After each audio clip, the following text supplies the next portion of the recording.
More details are coming in about the tragic passing of Gene Hackman and his wife. Let's discuss.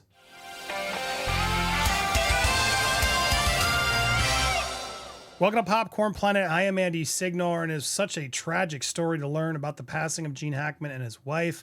But now new details have been pouring in over the past week, with some even pouring in today, that I wanted to break down and update for those of you that haven't been paying attention but wanted to know. Before we get to the newest stuff, I think it's important to go through one of the biggest revelations, which was the fact that Gene's wife apparently died of hantavirus, which became fatal quickly. She needed hospitalization, which she didn't get. Gene Hackman's wife died with a rare virus that few have heard. In a major update, this happened last Friday. TMZ learned she had about a week after contracting hantavirus before it became fatal. The Santa Fe authorities revealed this about Betsy Arakawa, who died likely a week before Gene Hackman did. We'll get into what happened to him in a second, but it's the rare virus that's spread by rats and mice, and that's what ultimately killed her. An infectious disease expert, Jeffrey Klausner, said that it impacts the body fast, and since symptoms present themselves as a chest cold and the virus is so rare, it is often misdiagnosed. Hantavirus spreads to humans from rat and mouse poop and urine, which is usually contracted when someone cleans an attic or a basement, and it kills one in 3 people. That's crazy. Likely any other severe virus, the percentage of survival is much greater if it's diagnosed immediately and the person's hospitalized. But Kloster tells TMZ that it's akin to a severe pneumonia. As for her final days, she was likely having a harder and harder time breathing until she finally lost consciousness in the bathroom and passed. As reported earlier, authorities believe that Gene, who we now know had Alzheimer's, died a week later of heart disease and complications caused by the disease. Now, this is where things get even more tragic. And again, no one's really talking about, but this is what I thought, and I found an article that sort of summed it up. It does seem like the reason this all happened was, and why Gene then was also gone, is because there was no one there to take care of him. He was in severe state of Alzheimer's and advanced Alzheimer's. As his wife then passed and was probably trying to take care of him while dealing with what she thought was a cold, she just passed away. The authorities have said they're not surprised that he didn't know what was going on because of his own disease. He may not have had much memory or understanding where she went or understanding what was even happening. He died because the person keeping him safe was suddenly no longer there. They suspect that he may not even understood where she went, leaving him alone without essential care, medication, or even basic necessities for at least a week. This isn't just devastating celebrity story. This could happen to anyone currently caring for a loved one's basic needs. It's especially true of many families, including this author's. As he goes on and explains what early onset Alzheimer's is like, how devastating it can be, how many bills are missed, things that happen, and who's going to suddenly take care of this person. And that's even this author is like, what happens if I'm not in the picture? What would happen to my dad? It is a tragic story, and I'm sure some of you watching may have had to deal with this in your own lives or family lives. And then again, on top of all of that, the dog, which we all wonder, well, what happened? Likely died of dehydration and starvation because once Betsy was gone and then Gene was gone, slowly showed partial mummification, but they assume because there was not much in the dog's stomach that this dog sadly passed. Maybe also sad because the dog realized what was happening. Dogs can be so emotive and understanding. Again, it's so heavy. All of this is so heavy and so tragically sad. So now coming to the weird, interesting twist of it all.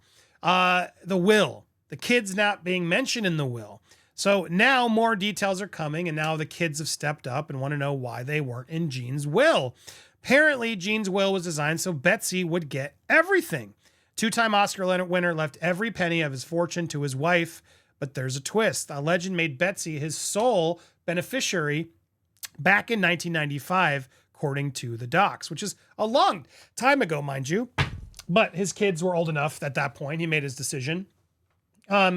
What's interesting is that the three children, son Christopher, two daughters, Leslie and Elizabeth, are not named in the will. It was all supposed to go to Betsy, but the timing of their deaths could change where the money goes. As we told you, early findings indicate that Betsy died from hantavirus, as we know. Jean passed about a week later due to cardiovascular disease. Officials made it clear Hackman was struggling with Alzheimer's disease, which would explain why he never called the police about his wife.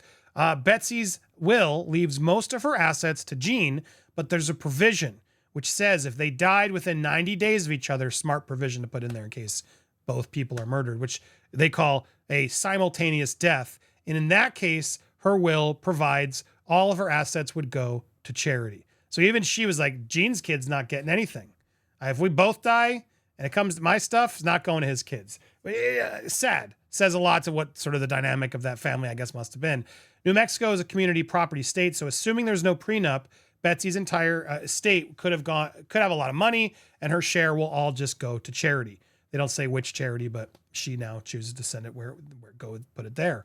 As for Jean's estate, despite the fact that he did not include his children in his will, they would presumably get his share since they are the most direct living heirs.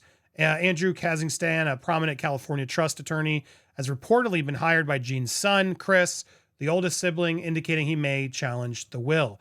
Hackman discussed his difficult relationship with his children over the years, admitting he wasn't around much during Chris's formative years. He had gotten closer to his kids in more recent years. Julia Peters, a representative for the estate of Hackman and Iroquois, has also filed paperwork asking the court to grant a preliminary injunction preventing authorities from releasing any photo or video evidence of the death scene, which I can't even imagine. The body camera footages, etc., of Jean and Betsy's body, saying that they have a right to privacy, which, for the record, I fully agree, and we shouldn't have to see that footage. That's look, it's tough because people want to make sure, was there something wrong happened? Did these kids try and do it? It doesn't sound like anybody's really believing that. Though I'm sure there will be people out there to paint these conspiracies. It does seem like this stuff's all lining up to make proper sense. As you know, Hackman and Betsy were found dead in their homes last month, and they'd been lying there for more than a week. Hackman's reps had no word back. So sadly complicated, man. As he had a troubled past with his children, sounds like he was starting to finally get better with his children. Did he just not get to adjust his will? The Alzheimer's came in. It was just something that never came about. Did his wife not want him to do that? Were they not around enough? Was it justified that they weren't around enough since he wasn't around for them? So much to digest and just, again, reiterates how sad this case is. It's so truly sad. Such a legend to be lost this way. So complicated. All these estates fighting and everything else happened. This is not how you want your lives to end. Always take precautions, put together a will, a plan, something, update it regularly, especially if you're getting up there in age, so this doesn't become a stress to the family later on. And also, it's so sad for people who can't get help, as this author is explaining what happens when the caregiver is gone. It breaks my heart. So I wanted to share the updates with you. I'm so sorry to report it. It's so rough to get through, but let me know what you guys think. It does sound like we are finally at least getting some answers. Not much more conspiracy to it, but please let us know what you think down below. Appreciate all you guys who've been watching. Make sure you hit that subscribe if you haven't already. Hit the bell for alerts and smash that thumbs up as well. Leave your comments down below. Appreciate all you guys so much. Stay tuned for more here on Popcorn Planet.